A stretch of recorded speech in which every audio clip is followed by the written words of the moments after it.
So tayo po ngayon ay nasa loob ng panahon ng Kwaresma. At palagi nating naririnig na ang panahon ng Kwaresma ay panahon ng paghahanda. Paghahanda para saan? Paghahanda para sa pagdiriwang natin ng muling pagkabuhay ng ating Panginoong Hesukristo. At ang paghahandang ating gagawin ay paghahanda na tinatawag na repentance and conversion. Pagbabalik loob, pagsisisi sa ating mga kasalanan. Sapagkat kapag hindi natin yan ginawa, ay hindi natin talaga tunay na mauunawaan at mararamdaman ang muling pagkabuhay, ang bagong buhay na dulot sa atin ng ating Panginoong Jesus.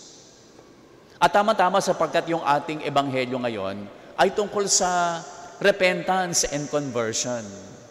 Sapagkat tungkol to sa isang anak na nagbalik loob matapos niyang magloko, matapos niyang suwayin at baliwalain ang pagmamahal ng kanyang ama sa kanya. Ito po ay kwentong matatagpuan lamang natin sa Ebanghelyo ni San Lucas. At ang pangalan ng kwentong ito ay, sa Ingles, The Parable of the Prodigal Son. Alam niyo yung salitang prodigal, napakayaman ng kahulugan ng word na yan, prodigal. And it captures the depth and breadth of God's love for us.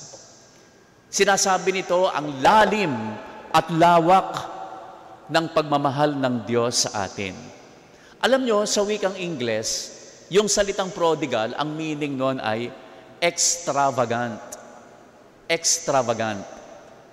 Ang katumbas niyan sa Tagalog ay waldas. So the parable refers to the younger son as the prodigal son. Bakit? Kasi makikita nyo dun sa kwento, talagang winaldas niya yung pinamana sa kanya ng kanyang ama. Winaldas niya yung pinaghirapang ipundar ng kanyang ama para sa kanya. Ginamit niya ito para maibsan yung kanyang bisyo ng pagsusugal, pambababae. Wala man lang siyang pakundangan sa kanyang magiging kinabukasan. So masasabi natin yung kanyang lifestyle was an extravagant way of living. Pero ano naman ang napansin natin sa kwentong ito? Siguro tatanong natin, kung yung tatay nitong prodigal son, kung alam niya na ganun pala ang ugali ng kanyang anak, at sigurado siya na wawaldasin lamang nito yung kanyang kayamanan, bakit pa niya binigay sa kanyang anak nung hiningi ito sa kanya? Di ba maganda, tinuruan man lang mo niya ng responsibility, di ba? Siguro inantay muna niya na magkaroon ito ng sense of responsibility bago niya ito ipinamana. Pero anong nangyari? Kahit buhay pa siya, binigay na niya sa kanyang anak ang hinihingi nito. Yan.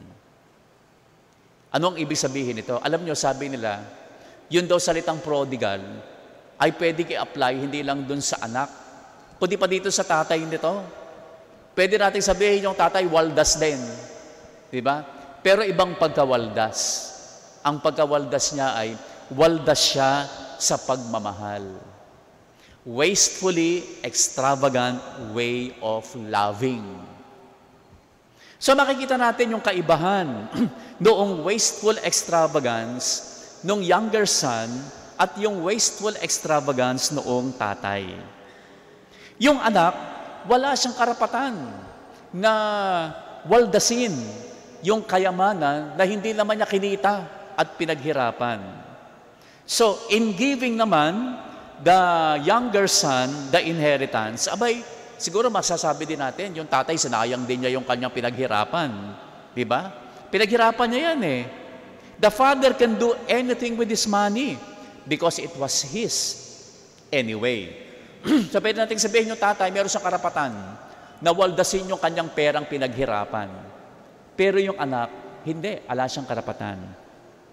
However, this parable also shows us na para doon sa tatay, money, riches, was not important for him. Hindi siya nagsikap para sa pera, para magkaroon ng malaking kayamanan, kundi nagsikap siya para sa kanyang mga anak. Para sa kanya, ang mga anak niya ay mas importante, mas mahalaga, kaysa sa lahat ng perang kikitain niya sa buhay na ito. Kaya nga, nung hiningi sa kanya, nung anak niya, yung pera niya, yung kayamanan niya, ala siyang pag-aatubili na ibigay ito sa kanyang anak. Hindi mahalaga yon kasi ang tunay na kayamanan niya, yung kanyang anak. Kaya makikita natin dito, di ba? Winaldasan ng anak yung kanyang mga kayamanang pinundar, pero nang ito ay bumalik sa tahanan nila, tuwan-tuwa yung tatay. Wala kang maririnig na panunumbat doon sa tatay. Hindi siya nagalit doon sa kanyang anak. Tuwan-tuwa yung tatay sapagkat bumalik yung tinuturing niyang kayamanan ng kanyang buhay. At sino yon? Walang iba kundi yung kanyang anak. His children are his real treasures. Sabi ng ating Panginoong Hesus, kaya niya kinento ito sa atin upang sabihin sa atin na ang ating Diyos Ama sa Langit ay katulad nung prodigal father na yon. It is not what we do or fail to do that makes Him love us. God loves us for who we are, and we are His children.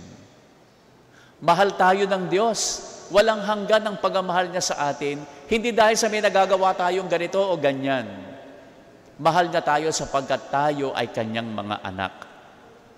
At tinuro sa atin ng Panginoon ang parable na ito o talinghagang na ito, hindi para sabihin sa atin, o sige, okay na magkasala kasi anyway, papatawarin naman tayo ng Diyos.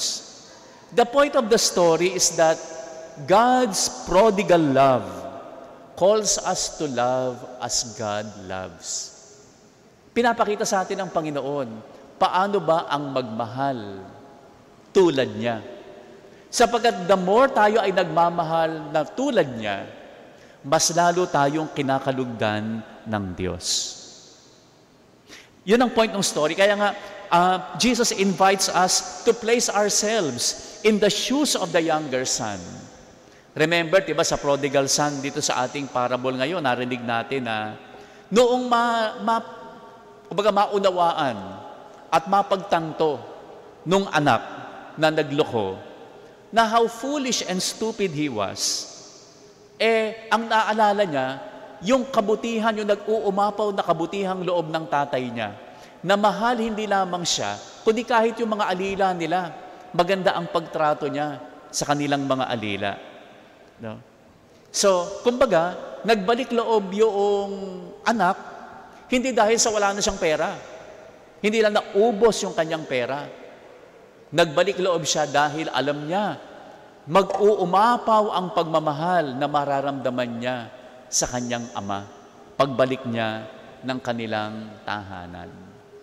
Doon din niya natuklasan na ang tunay na kayamanan pala ay hindi yung binigay sa kanya ng tatay niya na pera at iba pang mga kayamanan, kundi ang pagmamahal ng kanyang ama. He realized that was his real treasure, the love of his father. Kaya inaanyayahan din tayo ni Jesus na to see that the greatest delight that we can give to our Father in heaven is to love like Him. Ang tayo ay magmahal ng lubos-lubos. Diba ang mga magulang, kapag nakita ninyo yung mga anak nyo na sila ay lumalaki, taking on your good qualities, aba, proud na proud ka. Diba, masayang-masaya ka. Lumalaki sila na yung mabubuting katangian mo ang iyong nakikita sa kanila. Hindi katulad noong panganay na anak, mapapansin natin sa kwentong ito. Yung kanyang pagmamahal may limitasyon eh. Diba? Para sa kanya, sabi niya sa tatay niya, dapat mahalin mo lang yan kapag yan matino. Pero kapag hindi yan matino, huwag mo siyang mahalin. Tratuhin mo siya na parang alila. No? Pero sabi nung tatay, hindi. No? Kapatid mo yan, anak ko yan, anak kita. Kayo ang tunay kong kayamanan. Kaya mga kapatid, sa umagang ito, yan ang ating ipanalangin. Panalangin natin na una, lagi nating matandaan na ang pagmamahal ng Diyos ay labis-labis. Hindi niya tinitignan yung ating mga kasalanan o pagkukulang. Ang mas tinitignan niya sa atin yung ating pagiging mga anak niya. At ganoon din naman, inaanyayahan tayo ng Panginoon na tingnan ang lahat ng tao, ang lahat ng ating mga kasamahan sa komunidad nito, na sila ay mga anak din ng Diyos, na nararapat lamang na mahalin natin ng lubos-lubos, unawain, patawarin, sapagkat sila rin ay minamahal ng Diyos. Hindi natin lalagyan ng limitation yung ating pagmamahal sapagkat ganun magmahal ang Diyos. And the more we love God as God loves, the more we give delight to God. Amen. Ngayon tumayo tayo at sabay-sabay nating dadasalin ang